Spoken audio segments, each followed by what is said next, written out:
నా మొన్న గుణాన్న దొరికిన ప్లేస్కి వెళ్ళి వెతికితే ఏమైనా క్లూ దొరకచ్చు కదా. అబ్బబ్బబ్బబ్బబ్బ ఏం పట్టినావురా. ఇందుకేరా నువ్వు నా తమ్ముడు పోయినావు. సరే అన్న, నేను గంట లోపల వస్తాను, వెళ్ళిపోదాం మన ఇద్దరం. ఏమైనా వాడిని పట్టుకొని తిరగలనా. ఓ ఓ ఓ హోల్డ్ ఇది ఎట్లా చేయాలో ఏం చేయాలో నేను చెప్తాను. అప్పుర్రా ఎట్లా పడితే అట్లా చేసేది కాదు, సరేనా? ఉంటా. ఏం చేద్దాం ఒక పని చేస్తే గుణగాని కాల్ చేసి కనుక్కుంటే అక్కడ ఏమైనా క్లూస్ దొరకచ్చు కదా.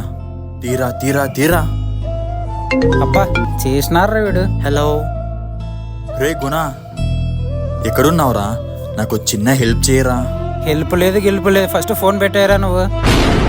ఎలా అంటావేంట్రా? చిన్న పిల్లోర్రా, వాళ్ళమ్మ ఏడుస్తుంది. ప్లీజ్ చిన్న హెల్ప్ చేయరా. వాళ్ళ అమ్మ ఏడుస్తుంది, వాళ్ళ అవ్వ ఏడుస్తుంది అంటే నేనా బాధ్యున్నే.